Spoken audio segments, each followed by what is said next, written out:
I never thought my life could shatter in just one moment. But when I opened the bedroom door and saw my nephew standing there, frozen like a statue, my heart stopped. I wasn't sure what shocked me more, the look in his eyes or the words he whispered right after. That was the moment everything changed, and I knew nothing would ever be the same again. My name is Emily, and I'm 37 years old. I live alone in a quiet suburban neighborhood just outside Seattle, Washington. My life has always been predictable: early mornings at the gym, long hours at my IT job, and weekends spent reading or gardening. It wasn't exciting, but it felt safe, and I was okay with that. The only real break from my routine came from my 17-year-old nephew, Ryan. His mom, my sister, had a demanding job, so Ryan often spent weekends at my place. I didn't mind. In fact, I liked having him around. He was funny, sharp-witted, and despite his age, surprisingly mature. Sometimes, I even forgot he was still a teenager. That particular weekend started out just like any other. My sister dropped Ryan off on Friday evening, giving me a quick hug and reminding me to keep an eye on him. He was planning to hang out with friends the next day, so I figured I'd have the house to myself for a few hours. Saturday morning came, and after Ryan left, I decided to take it easy. I made myself a cup of coffee, curled up with a book, and for the first time in weeks, let myself relax. The house felt peaceful, too peaceful maybe. By the afternoon, I retreated to my bedroom, craving privacy and quiet.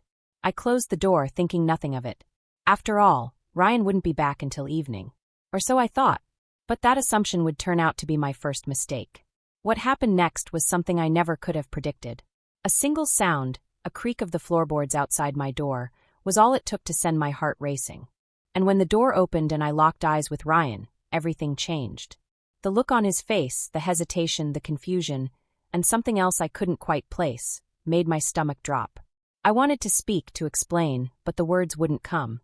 Instead, an awkward silence filled the room, thick and suffocating. I had no idea how we were going to recover from this moment, but I knew one thing: it was only the beginning.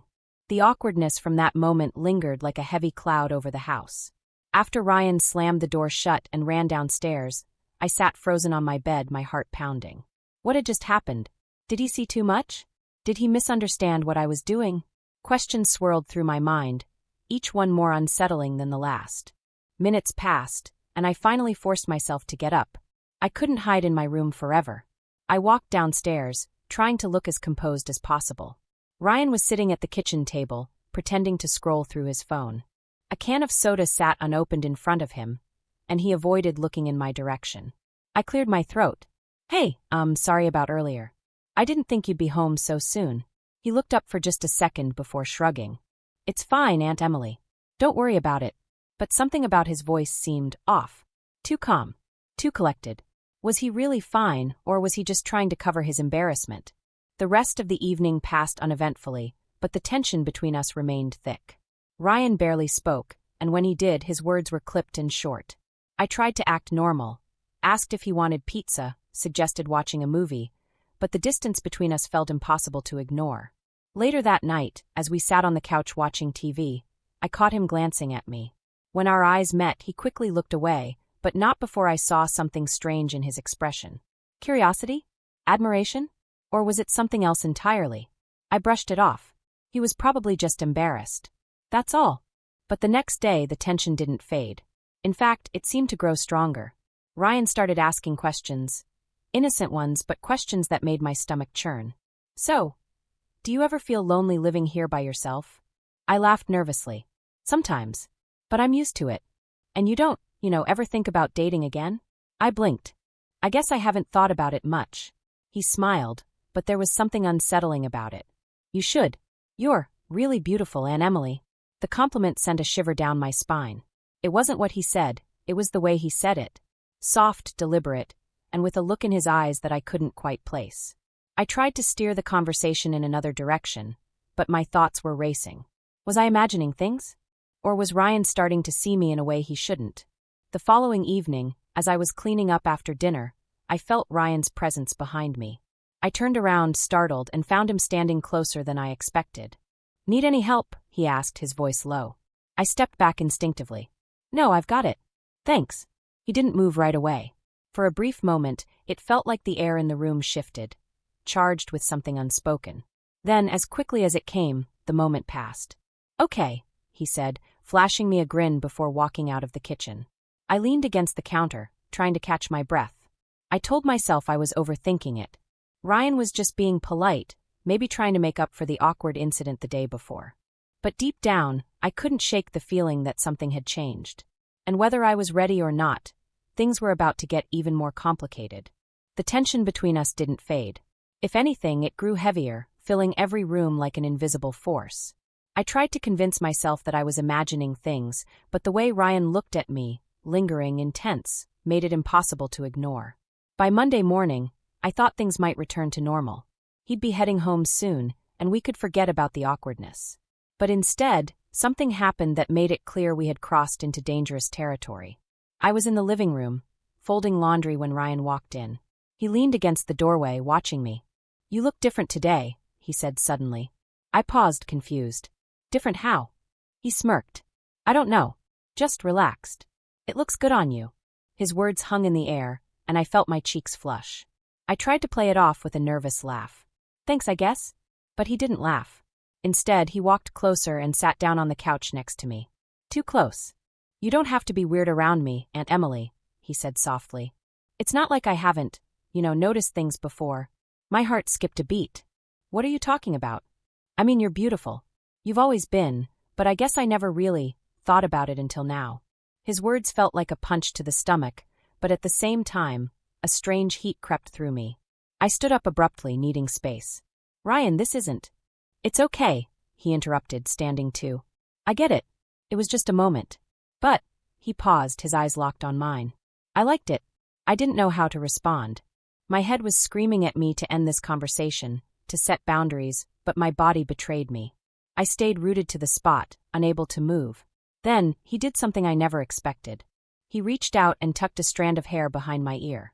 It was such a small gesture, but it sent a jolt through me. "I should go check the laundry," I said quickly, breaking the moment and rushing to the other room. But even as I stood there, pretending to fold clothes, my thoughts were spiraling. What was wrong with me? Why hadn't I shut this down immediately? That evening, I tried to keep my distance, but Ryan seemed determined to test the boundaries. He found excuses to brush past me, his arm grazing mine. He lingered whenever we were in the same room, his gaze heavy and unrelenting. At one point, I caught him staring while I was washing dishes. When I turned to look at him, he didn't look away. "What?" I asked nervously. "Nothing," he said with a smirk. "You just look really good tonight." I laughed, trying to lighten the mood. "You're ridiculous." "Am I?" He stepped closer, and suddenly, the space between us felt too small. Or maybe I'm just saying what we're both thinking. "Ryan, stop," I said firmly, but my voice trembled. "Why?" He leaned in slightly, his voice barely above a whisper. "You're not my mom. You're not even that much older than me. No one has to know." His words sent a chill down my spine, but what scared me most was the flicker of temptation I felt in response. "Go to bed, Ryan," I said, stepping back. "This conversation is over." He studied me for a moment before nodding. "Okay. Good night, Emily." He walked upstairs, leaving me standing there, shaking. But as I lay in bed later that night, I couldn't stop replaying the moments we'd shared. The glances, the touches, the words that hung in the air like a secret. I hated myself for it, but part of me wondered what might have happened if I hadn't pulled away. And that thought terrified me most of all. The next morning felt different. The air was heavy, and I could still feel the tension lingering from the night before. I told myself I had overreacted, that Ryan's comments were just awkward attempts at humor. But as soon as I saw him at the breakfast table, casually sipping coffee like nothing had happened, I knew I was wrong. He looked up, meeting my gaze with that same unsettling confidence. "Morning," he said, his voice low and calm. "Morning," I replied, forcing a smile. I needed to set boundaries, today. But before I could say anything, he interrupted my thoughts. "So, about last night," he started, leaning back in his chair. I froze. "Let's not talk about it, okay? It was just a misunderstanding." "Was it?" He tilted his head, studying me. "Because I don't think it was." "Ryan, stop." My voice was sharper now. "This isn't funny. I'm not joking." He stood up, closing the distance between us. "I meant what I said. No one has to know." I took a step back, my pulse racing. "This is wrong, Ryan. I'm your aunt." "Not by blood," he said quickly, his eyes never leaving mine. The room suddenly felt smaller, the walls closing in. I tried to keep my composure, but the way he looked at me, like he already knew how conflicted I felt, made it impossible.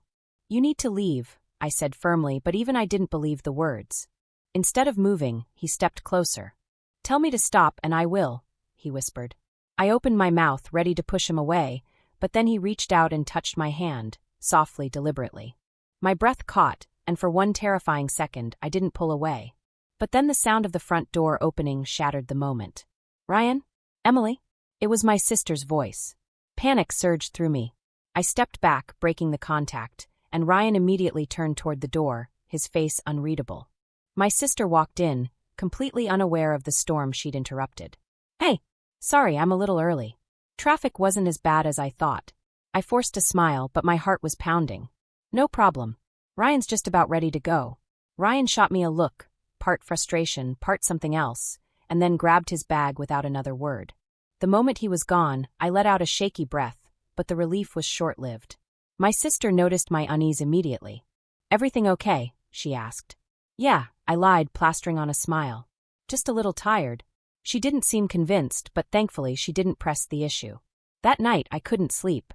My thoughts kept returning to Ryan, the way he looked at me, the things he said. Part of me felt disgusted, but another part couldn't forget the rush of adrenaline I'd felt in those moments. Then, around midnight, my phone buzzed. A message from Ryan.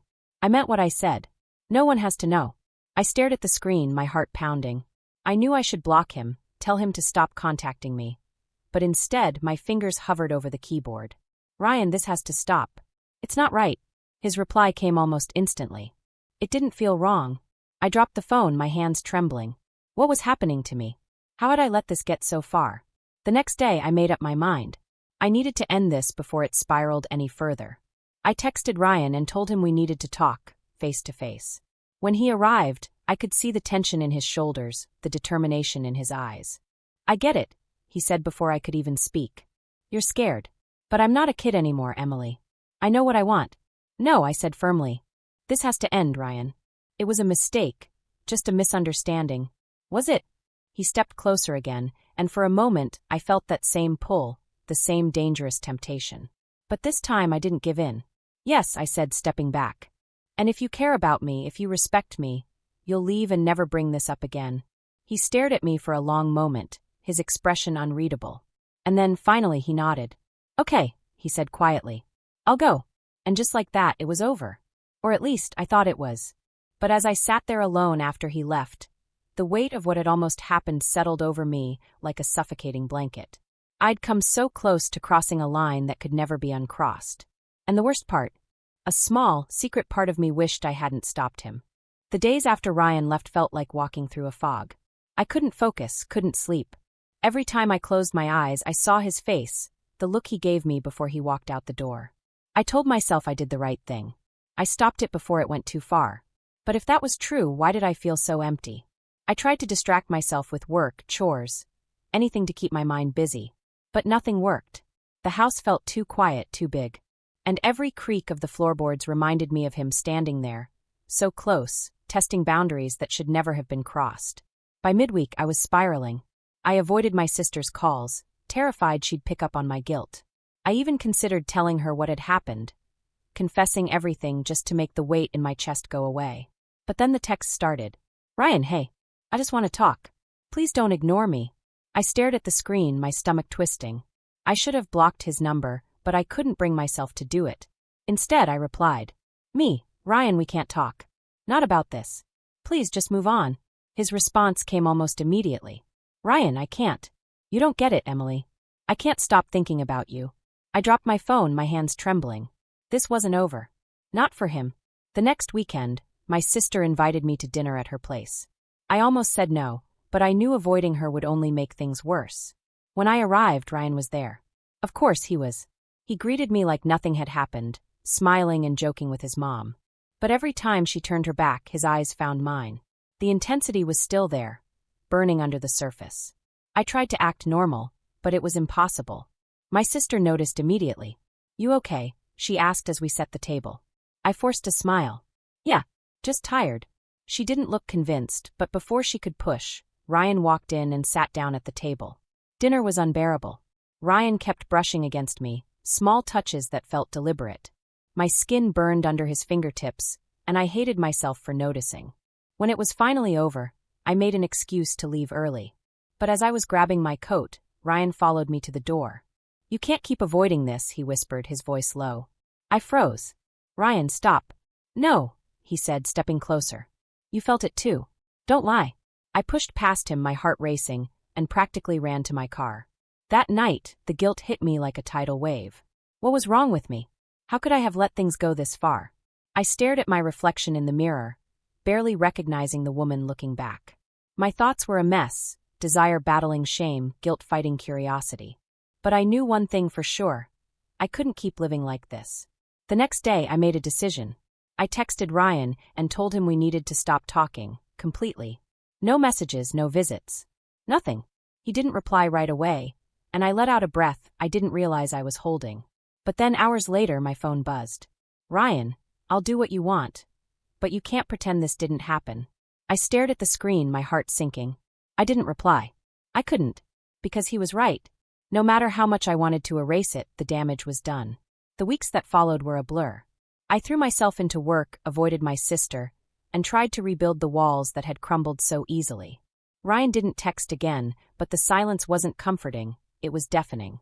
And every night, as I lay awake, I couldn't help but wonder if he was thinking about me too. Weeks turned into months, but the guilt never faded. No matter how much I tried to bury it, the memory of that weekend lingered in the back of my mind. I hadn't spoken to Ryan since the day I told him to stop contacting me. He respected my wishes, or at least he stayed away. But his absence didn't bring the relief I'd hoped for. Instead, it left a void, one I couldn't seem to fill. I avoided family gatherings, afraid of seeing him again, afraid of what it might stir up inside me. My sister called several times, asking why I was so distant, but I always gave excuses: work, stress, exhaustion. I knew I was lying. I was hiding. One evening, as I sat alone on the couch, scrolling mindlessly through my phone, a notification popped up. A message. From Ryan. "I hope you're okay. I miss you." My heart skipped a beat. I stared at the screen, my thumb hovering over the keyboard. But then I took a deep breath and deleted the message. I had to let this go. I spent the next few weeks focusing on myself, joining a book club, going to the gym more often, even signing up for a cooking class. Anything to keep my mind occupied. Slowly, I started to feel like myself again. But the scars were still there, hidden just beneath the surface. One day, my sister invited me over for coffee, and I finally said yes. It was time to face my fears. When I walked in, Ryan was there. I felt the tension immediately, but this time, it wasn't the same. He looked at me, not with longing, but with something closer to sadness. "Hey," he said quietly. "Hey," I replied. We talked briefly, polite, distant, but it was clear we both understood what had happened between us could never happen again. As I left that day, I felt something shift inside me. Closure. Looking back, I realize how dangerously close I came to making a mistake that could have destroyed my family and myself. I let loneliness cloud my judgment and blurred lines that should have never been crossed. But in the end, I pulled myself back. Barely. The experience taught me that no matter how tempting something feels in the moment, it's never worth risking the people you love. Desire fades. Regret doesn't. If you've ever found yourself in a situation that made you question your morals, know that you're not alone. We're human and we make mistakes. The key is learning from them and making sure they don't define us. What would you have done in my situation? Could you walk away, or would you give in to temptation? Let me know your thoughts in the comments below. I'd love to hear your perspective. And if you enjoyed this story, don't forget to like, share, and subscribe for more shocking and emotional tales like this one. Stay tuned, because the next story might just leave you speechless.